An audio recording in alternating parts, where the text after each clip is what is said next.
Olá a todos, meu nome é Emerson, eu sou membro da Assembleia de Deus aqui na cidade de Blumenau e eu quero contribuir um pouco para vocês, principalmente para o professor. Quero trazer algumas colaborações para vocês subsidiarem, ter mais recursos para exercer, para ministrar a sua aula, que é a lição 3, ativismo fazendo tudo ao mesmo tempo. Antes de tudo, o meu método ele é bastante simples. Vocês podem ver lá na página www.eb-blumenau.com.br e que eu coloquei os subsídios, lá tem os anexos em PDF e você pode acessar e imprimir, ter para você todas essas ideias que eu quero passar para você. Eu não vou ler a lição, não vou ler o texto do dia, porque eu acredito que você provavelmente já leu. E o que eu aconselho você, que você pegue a lição, abra, deixa ali do lado e assista esse vídeo. Você pode ficar dando pausas como você achar mais conveniente. Primeiramente, quero agradecer vocês, que Deus abençoe por você ter escolhido, por você ter sido chamado, inclusive, a ministrar para os jovens. Eu percebo que a sociedade ela está investindo muito na juventude e nós estamos perdendo nós temos dificuldades em entender os jovens. Então, o que eu aconselho a você, professor? Se você está nessa, então, vai ter que aprender. Vai aprender sobre didática, você deverá aprender sobre as melhores metodologias para você ensinar, ter e ministrar uma aula cada vez melhor. E eu quero, então, sugerir, como vocês podem ver lá no PDF, apresentei algumas sugestões. Primeiro, o método de aula que eu sugiro para vocês é o método expositivo dialogado. Ou seja, você expõe e permite que o aluno faça perguntas. Porém, você precisa estimular o aluno a fazer perguntas. Tentem não pregar durante a ministração da EBD, da escola bíblica. Por quê? Porque isso é aula, não é uma pregação. Pregação, ninguém tem coragem de levantar a mão e fazer uma pergunta. Na aula, isso já é mais reforçado e é mais comum. Então, o seu método de aula deve ser, estou falando para jovens, né? O mais informal possível, né? E também o mais prático possível, ok? Então, método expositivo dialogado. Ah, mas Emerson, eu não sei o que é isso. Digita lá no Profeta Google que você vai ter lá diversos métodos. Se você conhece alguém da área da pedagogia, vai, se informa com ele, pergunte, porque assim você vai crescer aí em sabedoria e tudo mais. E o outro método que eu indico para você é o metodologias ativas, na qual o aluno tem uma participação muito grande através da sua técnica. Então, já existem vídeos no YouTube com isso, já existem diversos artigos na internet. Acesse lá metodologias ativas e também o método expositivo dialogado. Eu coloquei aqui também algumas sugestões. Essas sugestões, elas não significa que você pode usar ou deve usar todas elas. Você vai usar de acordo com o teu público e também de acordo com a estrutura da tua igreja, a estrutura da sua sala de aula. E eu acredito que no Brasil tem muitas salas de aula, por exemplo, que não tem quadro, que você às vezes tem uma dificuldade muito grande, né, de adquirir algum recurso, então use a sua criatividade, né? Não tenha medo de fazer um pouco diferente. Claro, orando sempre. E característica dos jovens. Toda aula que eu ministrar aqui, eu quero falar um pouco das características. E a primeira delas é, jovem gosta de ser ouvido. Já tinha falado antes, é uma fase de organização de ideias. Então, estimule a participação. Uma das estratégias é você trazer um assunto, você coloca uma problemática para eles, dividem eles em grupos, e cada um discute no seu pequeno grupo. Esse pequeno grupo elege um líder e no final do tempo estipulado por você, esse aluno se manifesta falando das ideias principais que o grupo chegou. É ótimo usar essa estratégia no final de uma aula ou até no meio e tudo mais. Bom, seguindo, eu trouxe para vocês ali uma estratégia que é um videozinho do YouTube. A nossa lição fala do quê? Do ativismo, fazendo tudo ao mesmo tempo. E no meio da aula, se você puder, apresentar é um comercial do Honda Civic, o Honda 10, geração 10, no qual mostra diversas pessoas em situações cotidianas da vida, recebendo um prêmio, tendo um aniversário, celebrando aniversário, e estão muito tristes. Eles só ficam alegres quando estão dentro do carro. E você pode trazer isso e discutir sobre os valores que o mundo, ou que os não cristãos, as pessoas de fora trazem, os valores que a mídia quer que você adquira e os valores bíblicos. Você pode fazer esse contraponto. Você pode mostrar esse vídeo, claro, e discutir. Que valores este comercial representa? Esses valores são opostos à palavra de Deus? Se são opostos, você consegue definir ou consegue identificar versículos bíblicos que possam combater essas ideias? Então, exerça tua criatividade. Outra sugestão, professor, é o filme O Livro de Eli. É claro que esse filme ele é muito comprido, você não vai apresentar ele durante a EBD, durante a escola dominical, ou a escola bíblica, que algumas não são dominicais.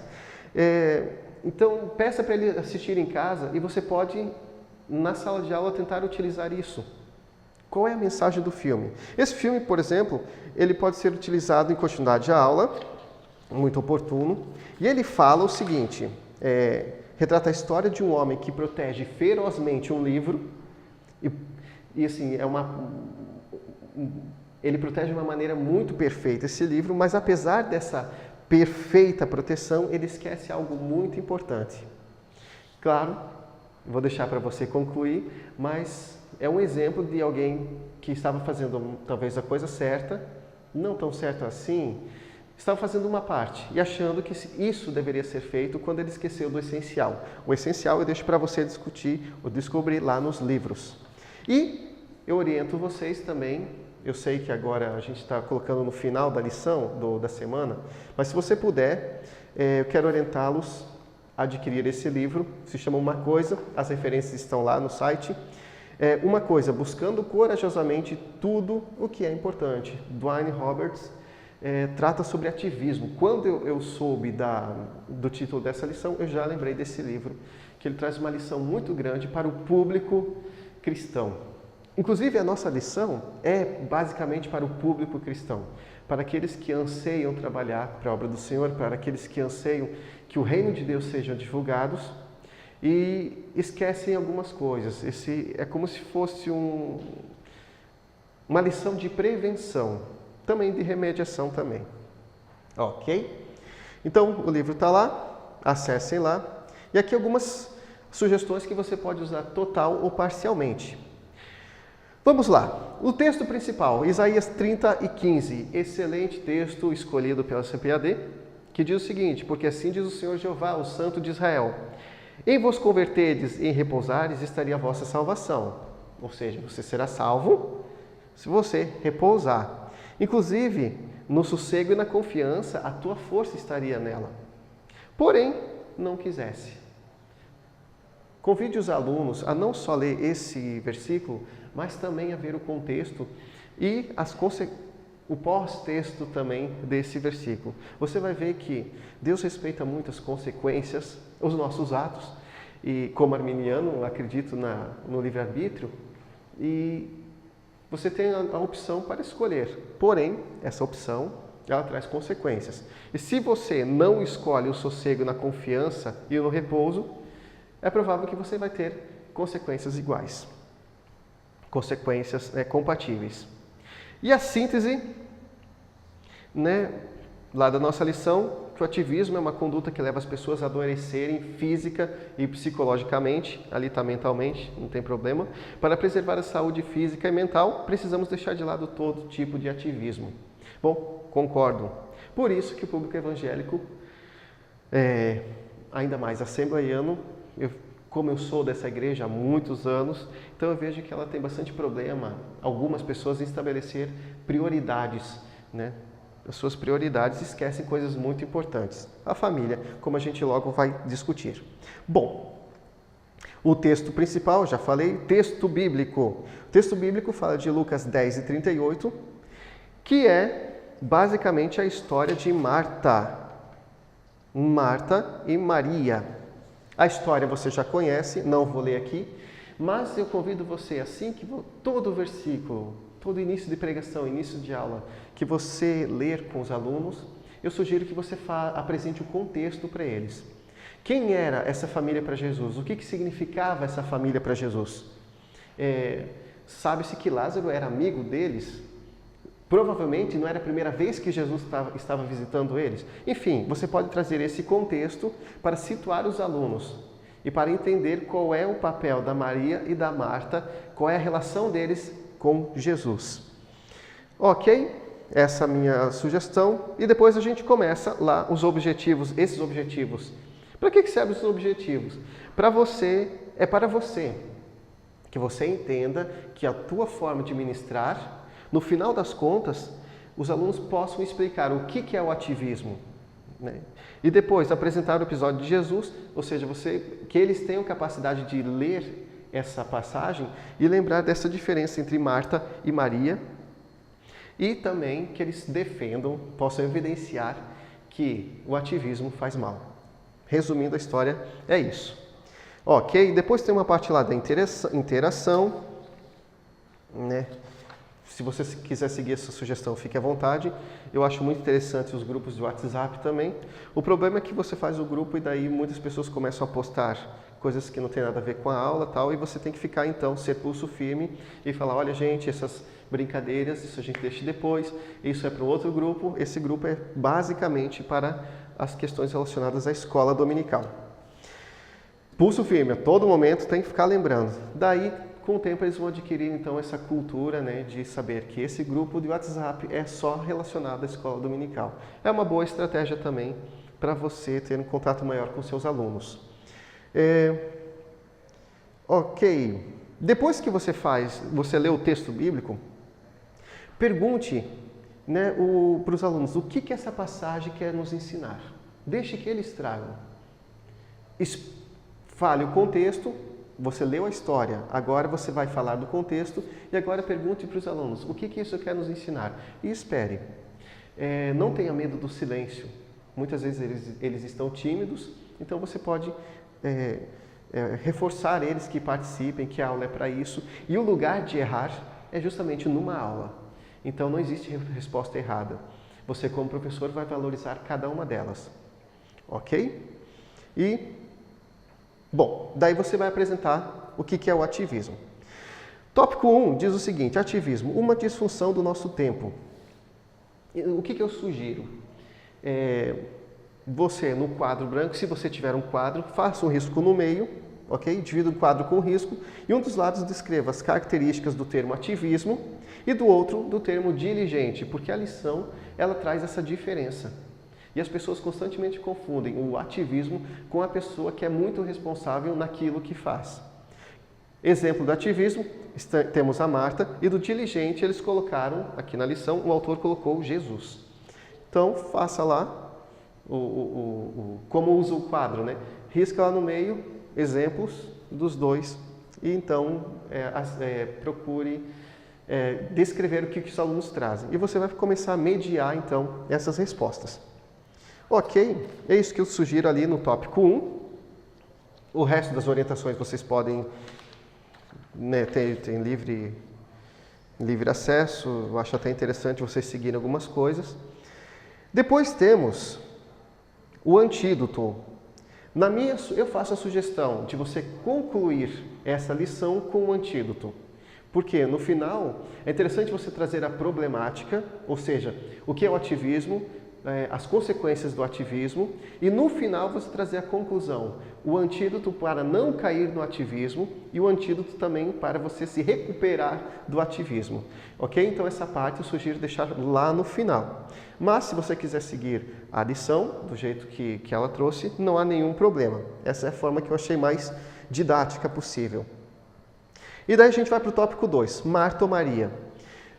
Eu queria que você observasse lá no nosso subsídio, eu fiz um gráfico, 2 colunas, e eu dividi e rotulei a Marta como exemplo de ativista E a Maria como exemplo de alguém cujo comportamento Deus se agrada. E eu vou denominar ela como serena. Então, Marta ativista, Maria a serena, aquela que buscava a presença de Jesus. E eu coloquei 6 itens ali para vocês, no gráfico. 2 colunas, né? Características da Marta ativista ou das pessoas ativistas. Primeiro, ansiedade. 2, contraponto. A Maria, serena. Bom, característica dela, ela produz os frutos do Espírito. Isso está lá em Gálatas 5:22. Se você quer saber o contrário do ativismo, veja os frutos do Espírito. Inclusive, se você acredita, se você conhece alguém ativista, observe com muito cuidado como a família dessa pessoa é. Observe também se ela o tipo de fruto que ela está produzindo. Ok? 2, dificuldades em escutar e refletir. Bom, a pessoa que está constantemente ansiosa, ela não se ouve e tem dificuldade de ouvir o próximo. Aliás, quando você tenta criticá-la, quando você tenta apontar nela algo a melhorar, ela vai agir como? Ela vai se defender, ela vai trazer algumas justificativas, até coerentes, né? Porém, não significa que justifique, não significa que ela está certa. Ela vai trazer a coerência dela, ok?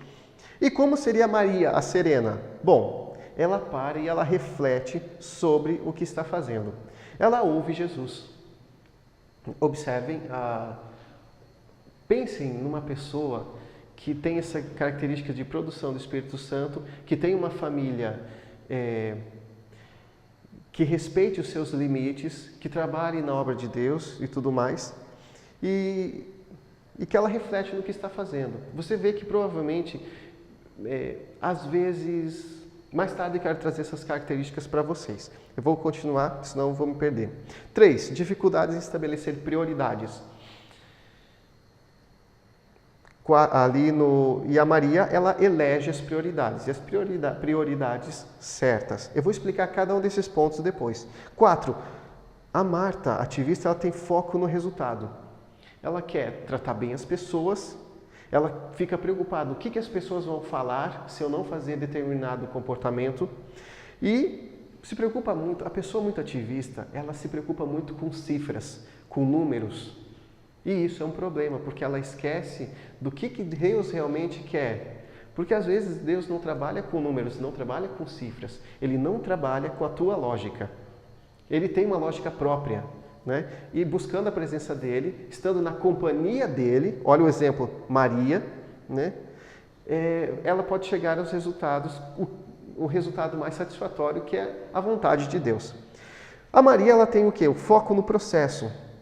Ela se pergunta, o que Deus quer de mim neste momento? Né? E ela vai saber que o que realmente Deus quer e o que a lição traz é o seguinte, eu quero a sua companhia. Basicamente isso. 5, Marta, a ativista. O ativismo produz cansaço, produz um peso. E a Maria, ela respeita os seus limites psicológicos e físicos. 6, e último, que eu trouxe ali. Bom, insiste para que outros façam o mesmo. Você vai observar que o ativista cobra para que todos sejam tão ativistas quanto ele. Observe. E a Maria? Bom, sabe que Deus deu dons, talentos e velocidades diferentes para cada um de seus filhos. Os filhos não são iguais, são todos diferentes. Os dons também. Logo, não cobre os outros para que trabalhem igual. Por quê? Porque a tua velocidade, as tuas características físicas, psicológicas, de personalidade, elas são únicas. Então, o meu modo de trabalhar, o meu modo de dar aula, vocês podem ver com os outros meus colegas, é totalmente diferente. É quase como se fosse uma outra linguagem. Apesar de falarmos a mesma coisa, e Deus nos usar igualmente. Igualmente, que eu digo, trazendo alguns resultados semelhantes, para públicos diferentes e tudo mais. Seguindo lá na próxima página, eu coloquei ali uma curiosidade para você, que o ativismo geralmente é impulsionado pela correria, pelo consumo, né? E os países mais desenvolvidos são exemplos de países que têm uma alta taxa de suicídio. Eu coloquei ali 2, Coreia do Sul e Japão. No Japão até crianças já estão se suicidando, isso há muito tempo. O número vai aumentando, infelizmente. E se pergunte, o que esses países tão desenvolvidos têm? Que pressão que essa sociedade tem que faz com que as pessoas se matem? Não suportem essa situação e se matem. Então, esse frenesi para adquirir, para sobreviver, se destacar, tem uma consequência devastadora. Né? O ativismo traz uma consequência devastadora. Sem falar nas doenças mentais, como o transtorno da ansiedade, muito presente no Brasil, e a depressão. Para vocês terem uma ideia, transtornos mentais no Brasil somam 23 milhões. É um número muito grande. Né? Inclusive, quem está sofrendo disso, indico o CAPS da sua região. Porta de entrada, o SF, o postinho de saúde. No tópico 1, eu trago então, Marta, ativista, eu falei da ansiedade. Então, eu coloquei o seguinte, ansiedade, fadiga, estresse, antiga estafa, o síndrome do Burnout, também são nomes que damos a situações que geralmente estão associadas ao ativismo. E eu não tenho número, infelizmente, de cristãos afetados, né, por esse mal, porque não tem pesquisas na área, mas a gripe, ela atinge tanto as pessoas fora da igreja quanto as de dentro da igreja. Ansiedade e depressão é a mesma coisa, né? Então, as pessoas precisam aprender a respeitar os seus limites, senão elas vão doer, vão ficar doentes, vão morrer e vão perder as suas famílias, destruí-las. 2, eu coloquei dificuldade em escutar, e ali a minha explicação mais abaixo. Pausa para refletir. O ativista, infelizmente, se preocupa muito em fazer a coisa certa, e tem certeza disso, mas geralmente está enganado. A nossa sociedade doente não permite que você pense. E a Bíblia ela traz um remédio para isso. Ela fala o seguinte, Paulo, examine-se, pois, o homem a si mesmo. E a gente acredita que essa frase é só para você que está prestes a tomar a Santa Ceia. E não é isso. A vida cristã exige uma autoanálise, o examinar-se a si mesmo constante. O Davi, ele escreveu o seguinte, Senhor, sonda-me o meu coração, coloca uma sonda lá no fundo e vê se há em mim algum caminho mau. Porque às vezes eu estou num caminho mau, achando que estou fazendo a coisa certa, e eu preciso então ser apresentado aquilo que eu sou realmente. E claro, a Bíblia, a Palavra de Deus vai te ajudar nesse processo. Mas para isso você tem que parar para refletir. Se você só ficar trabalhando, você não pensa. 3. Diz o seguinte, dificuldade de estabelecer prioridades. O que lamento muito é ver ainda cristãos que priorizam, agora olhem ali, entre aspas, a obra de Deus. E esquecem que sua família é a principal obra. Na minha faculdade, infelizmente, eu tive diversos exemplos. Uma vez eu fui visitar um manicômio jurídico, esqueci o termo agora, e lá diversos filhos de cristãos internados, presos, cometeram algum ato infracional, algum crime, e estão lá presos. Nomes, Isaías, Jeremias, Mateus, Marcos, enfim. E a gente vê o histórico deles, filhos de pastores, de pessoas que são excelentes na igreja, excelentes pregadores, que ganham um monte de almas, mas os seus filhos foram perdidos e estão lá. Outra vez eu fui fazer um trabalho chamado Dois das Férias, um trabalho bem forte aqui em Blumenau com os jovens, e a gente foi visitar então o prostíbulo. Havia 12 moças lá, 8 eram desviadas, eram filhos de cristãs, de crentes, e a maioria da Assembleia de Deus. Então, alguma coisa essa geração passada errou. E eu acredito que é devido ao ativismo. Então, isso é uma coisa séria. E eu lamento quando muitas pessoas perdem sua família, né? Acabam com suas famílias porque estavam na casa do Senhor.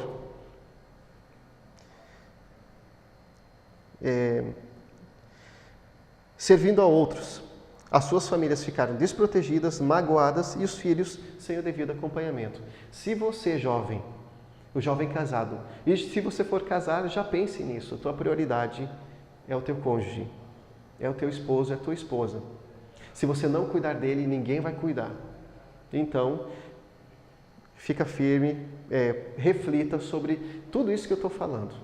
Se você não acredita, discorda, vai ler, vai conversar com alguém e vai tentar achar respaldo para as suas ideias que você tem em relação à obra do Senhor, ok?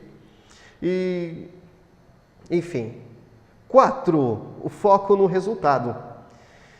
Você tem que cuidar, observe se o que você está fazendo na casa de Deus, faça seus jovens perceberem, né? Ou refletirem, é para ganhar ibope. Tem muitas coisas na casa de Deus que, infelizmente, não vai ganhar ibope, né? E aqui o título explica-se por si só. Qual é o meu foco? Eu fico esperando o reconhecimento dos outros? Se ninguém reconhecesse o meu trabalho, se ele não fosse público, será que eu faria com o mesmo afinco, com a mesma velocidade, com a mesma vontade? Né? Eu quero que você reflita sobre, ou incite os seus alunos a refletir sobre, ok? Lembre-se, agora decore isso aqui, para vocês falarem para os seus jovens. Mais importante que a obra que Deus quer fazer através de você, é a obra que Deus fará em você. A obra primeiro é dentro de você. Deus não está preocupado com a sua obra, Ele está preocupado com a sua vida. Primeira coisa, ok? Então, foco, né, nessa última ali, que é a obra que Deus quer fazer,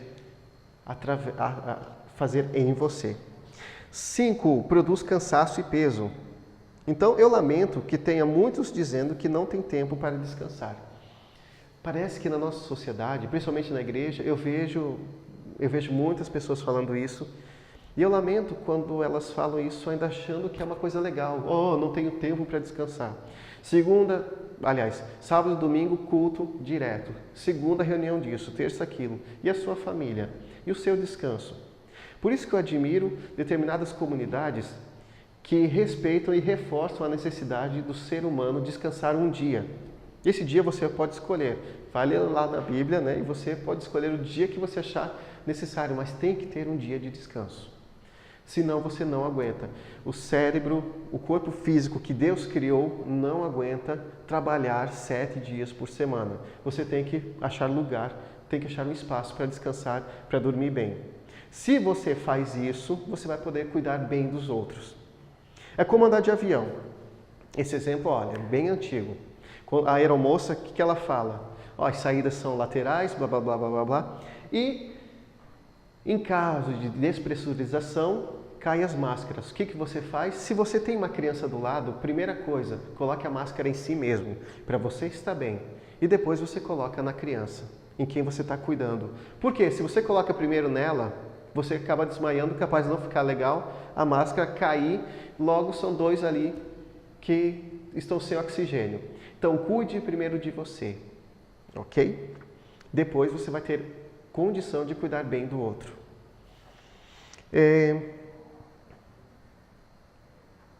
Inclusive, né, ainda nesse assunto, eu admiro muito algumas comunidades daí estrangeiras que proporcionam para os pastores, missionários, um ano sabático. Um ano que ele continua recebendo um determinado valor. Ele tem esse tempo para se reciclar, para refletir sobre o seu trabalho, para descansar. Eu acho muito interessante. Infelizmente, no Brasil, isso está um pouco longe, mas quem sabe fica a dica aí. Vai que o Brasil melhore daqui a pouco.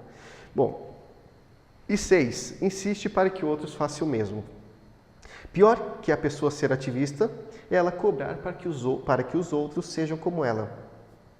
E essa é uma cultura que perpassa gerações. A cobrança, quando alguém vai cobrar você, para você comparecer aos cultos, para você fazer algo, geralmente vem acompanhando a ansiedade, às vezes a raiva, o rancor, a culpa, né? E você pode cair na armadilha de pensar que é melhor que seu irmão, ou seja, eu estou fazendo tudo isso, os outros também deveriam fazer, os outros não levam a obra de Deus tão a sério quanto a eu. Calma lá, perceba que você foi chamado para isso.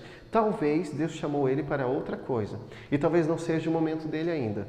Então, muita sabedoria ao você cobrar os outros, ok? Se é que você deve cobrar, isso é um assunto para uma outra ocasião. Vocês entendem então a necessidade, né, da reflexão? Você tem que refletir constantemente.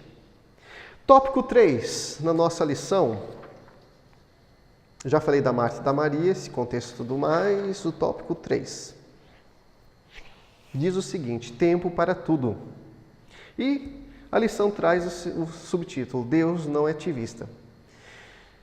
Eu sugiro que você leia, que você apresente esses dados aos alunos. Eu achei bastante interessante. Jesus é tão poderoso, ele poderia ter escolhido mais do que 12. Por que ele só escolheu 12? Por que ele só começou a obra dele depois dos 30 anos? Qual o motivo dele começar na época que começou? Jesus não estava obcecado com números. A gente não vê isso. Ele não tinha essa questão de metas, desse escravismo pelas metas e tudo mais. E outra coisa, Paulo foi um exemplo de um homem que trabalhou pra caramba. Só que as pessoas têm uma concepção errada com ele. Porque ele, de Saulo, tornou-se Paulo, ficou cego lá com aquele episódio no qual viu Jesus, recuperou a visão. E alguns acreditam que assim que ele recuperou a visão, ele já saiu fazer as viagens missionárias dele. Engano. Paulo fez o seguinte: assim que ele recuperou a visão, a Bíblia não fala que ele foi fazer logo as viagens. A Bíblia fala que ele foi para o deserto, lá ficou alguns anos. Agora você imagine, Paulo, um homem zeloso da sua lei, Saulo era tão zeloso, mudou o seu nome para Paulo. Esse zelo persistiu, então ele precisava refletir, ressignificar muita coisa em sua cabeça. E essa época no deserto, acredito que foi crucial. Quando ele voltou, daí ele voltou com tudo. Daí ele começou as suas viagens, escreveu as cartas e tudo mais. Então, estudem lá um pouquinho a vida de Paulo, que é bastante interessante e vocês vão usar para todas as lições da sua vida. E agora, a conclusão. Conclusão que é o antídoto que era para ser falado lá no início, e eu trago a conclusão agora. Então, eu gostaria que você refletisse, professor. Pense como é ser jovem no dia de hoje. A gente tem, eu quanto jovem também, a gente tem tanta cobrança, a gente tem tanto a conquistar, é tão difícil adquirir nossa casa, nosso carro, pagar as contas, trabalhar. Aí você precisa, para ter um emprego melhor futuramente, estudar, se preparar. A gente vem buscando tanto disso e que a gente pode se perder nesse processo, né? Mas lembre o seguinte, lembre os seus alunos do seguinte: mais importante que a obra que Deus quer fazer através de nós é a obra que Deus quer fazer em nós. Então, leia lá para eles. Pode seguir a conclusão, o antídoto lá. Lá tem o exemplo da natureza, que eu achei bastante interessante. Inclusive, eu recomendo que vocês, atrás da Bíblia de vocês, geralmente tem algumas ajudas adicionais. Procurem lá ansiedade, antídoto para a ansiedade. E vocês vão observar alguns versículos assim: observe as ervas do campo, que os passarinhos, que ninguém as alimenta, mas Deus as sustenta. Se eu não me engano, Pedro fala: lançando sobre ele toda a vossa ansiedade, porque ele tem cuidado de vós. Então, professor, traga esses versículos para refletir com os alunos sobre o problema da ansiedade, sobre o problema de ser tão ativista e você esquecer o essencial, que é a sua vida, que é perguntar: Deus, o que eu estou fazendo? É realmente aquilo que tu queres que eu faça neste momento? Eu agora lembro da história do rei Davi.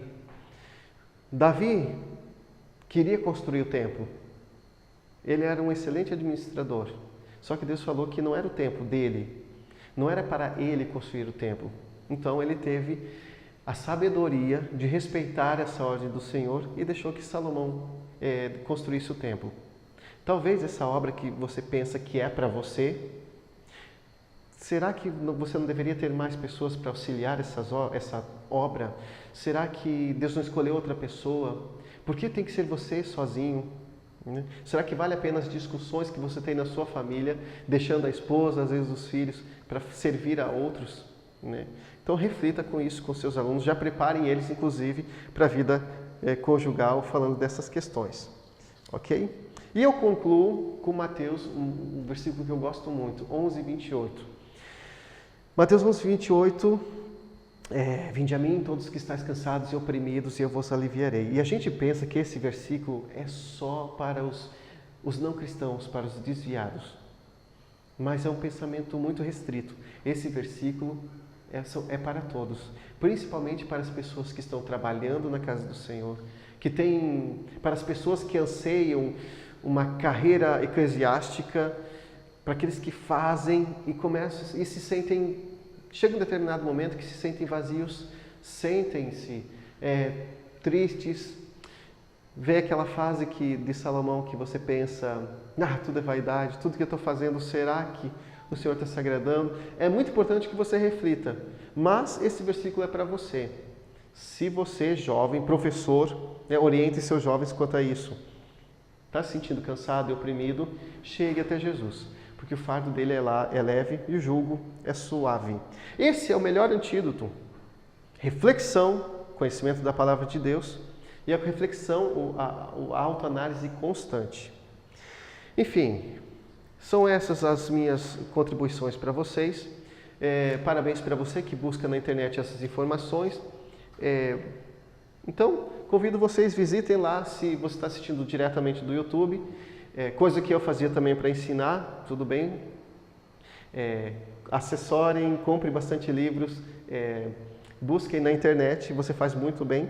E se você acessou pelo YouTube, então eu convido vocês a visitar a página lá da Escola Dominical, que é, deixa eu ver, www.eb-blumenau.com.br, ok? Que Deus abençoe vocês, foi um prazer estar aqui com vocês. E se você tiver alguma dúvida, e eu vou tentar responder, obviamente, pode escrever ali embaixo, no YouTube provavelmente vai ter um espaço ali para a gente conversar. Que Deus abençoe vocês e parabéns!